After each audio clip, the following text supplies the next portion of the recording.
It's going to make the royal family very angry. After a replica of the mangled Mercedes that was involved in the princess's fatal crash was seen, a source expressed concern that a lot of people will find it sick, which sparked a new controversy regarding how the Crown portrayed Diana's death. Subscribe, like, and share our channel for latest royal news across the globe. Do not miss to press the bell icon below to get the latest video. Since the 1940s, it has been an award-winning show that has caused a lot of controversy by following the royal family's fate. After images of a mangled replica of the Mercedes that had carried Princess Diana on set at Elstree Studios surfaced, the Crown now faces a new conflict. The S-Class Diana and Dodi Fayed were traveling and crashed at the Paris Pont de l'Alma tunnel early on August 31, 1997, resulting in their deaths. Netflix crews in Paris were seen reenacting Diana's final journey in October. The wreckage is examined by investigators in other December scenes. Despite Netflix's initial insistence, a source has informed the exact moment of the impact of the crash will not be shown. The fact that they went into such detail to recreate the way the car was smashed will probably make a lot of people sick. It will undoubtedly upset the royal family, in my opinion. They probably wouldn't do it if it were any other family. Mr. Fayed and the driver, 41-year-old Henri Paul, both passed away immediately, while Diana, played by Elizabeth Debicking, was rushed to the hospital and succumbed to her injuries later. Trevor Rees-Jones, a British bodyguard, was the sole survivor. The royals will be followed in the sixth series from the end of the 1990s to the beginning of the 2000s. Netflix hasn't said anything. The most recent series, which stars Elizabeth Debicking as Diana and shows the late princess preparing for her infamous 1995 Panorama interview with disgraced ex-BBC journalist Martin Bashir, sparked a furious backlash against Netflix.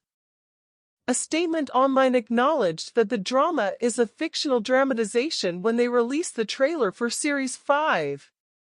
However, it has so far refused to make a similar statement on television. The campaign was supported by a large coalition of politicians, royal experts, and a close friend of Charles in response to growing criticism of the program's distortion of a number of events. Last year, Netflix quietly added a disclaimer to the show's marketing. Earl Spencer, Diana's brother, was one of the critics. He said that watching how the drama showed his sister made him feel uneasy. He has stated that he is concerned that viewers will forget it is fiction. The fourth season of The Crown, which covers the years between Lord Mountbatten's assassination by the IRA in 1979 and Margaret Thatcher's ouster in 1990, was released shortly after Mr. Spencer's commentary. The alleged conflicts between the Queen and Mrs. Thatcher and Charles's doomed marriage to Diana are the subjects of a significant portion of the series. The show gives the wrong impression that Charles had an affair with Camilla even after he married Diana. In fact, Charles and Camilla had almost no contact for the first 5 years of their 1981 marriage. In the first episode, Lord Mountbatten writes to Charles to warn him that he is at risk of bringing ruin and disappointment to the family. In the third episode, the royal family falsely portrays Mrs. Thatcher as being humiliated at Balmoral. Similarly, Princess Margaret's lady-in-waiting, Lady and Glenn Connor, stated last month that after watching The Crown, she was mad with fury. Lady Anne, who is 90 years old, admitted that she couldn't believe the rather awful portrayal of the late princess. She had previously invited 56-year-old actress Helena Bonham Carter to her tea party to give her advice on the royals' mannerisms. The lady-in-waiting revealed that she confronted Helena to express her disappointment with Series 3 because she was so dissatisfied with the portrayal of both Princess Margaret and herself. When Helena Bonham Carter came to tea, She talked about acting Princess Margaret, I said. How she moved and spoke, I said. I never saw her run, she says. It was rather awful, wasn't it? I told Helena after seeing her in The Crown because I was very disappointed with the way she was portrayed. She stated that she had no choice but to follow instructions. According to Lady Anne's comments to Oldie magazine, the production couldn't afford to film The Crown at Glen, which is the ancestral home of her family. She states, "We were both in bikinis when they filmed Princess Margaret's first encounter with Roddy Llewellyn, and we were sitting by a pool at what looked like a horrible country club. Princess Margaret never wore a bikini. So modest. They truly ought to put a disclaimer toward the start of The Crown. It isn't consistent with Say It." Lady Anne goes on to say that she thought The Crown began well and that the scene in France where the Duke of Windsor watched the coronation was excellent. Last autumn, friends of King Charles also called for a boycott of the show, saying that it was making up a hurtful smear about the monarch. A scene on the show that showed Charles secretly plotting to overthrow the Queen when he was Prince of Wales was criticized in October. In a bizarre attempt to compel his mother's abdication, Charles was shown lobbying Prime Minister John Major. As per sources, the gathering never occurred and called the scene a barrel heap of noxious gibberish. Another reliable source stated, "The dialogue is entirely invented. All of the one-on-one conversations that you see on screen are completely fictitious, and some scenes were completely made up for dramatic and commercial purposes with no regard for the truth.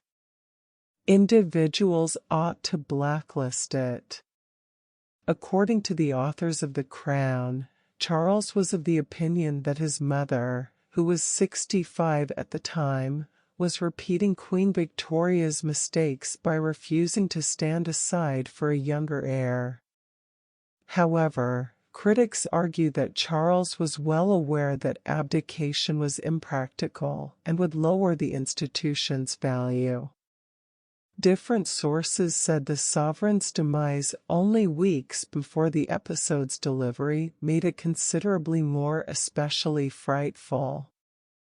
At the same time, 3 dames of the British Empire who appeared in the program reiterated that an on-screen disclaimer should be included to make it clear that the explosive storylines of the royal drama are fiction rather than historical fact. Following a number of public figures' calls for the U.S. streaming giant to act, Dame Eileen Atkins, Dame Harriet Walter, and Dame Janet Sussman, all of whom were awarded DBEs for their service to drama, are now speaking out. Dame Judi Dench, an actress, supported requests for a disclaimer and said that the show was cruelly unjust.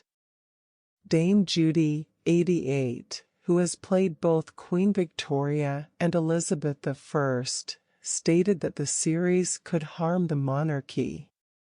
The Oscar-winning actress attributed the show's crude sensationalism and confusion between fact and fiction to it. She demanded in a letter to the Times newspaper that Netflix put a disclaimer stating that each episode is fictionalized drama at the beginning. She added that it should also show respect for the nation and the royal family's loss. In the meantime, Dame Eileen Atkins, who played Queen Mary in the first series, stated, "My companions in America let me know that many individuals there believe it's a narrative. The majority of the time, if you are addressing actual people, you state that this is fiction based on fact. Why this hasn't happened yet is beyond me." Woman Eileen, who played Sovereign Mary in the main series, said, "It appears to be a documentary, according to my American friends. When discussing actual people, you typically state that this is factually accurate fiction. Why this hasn't happened yet is beyond me.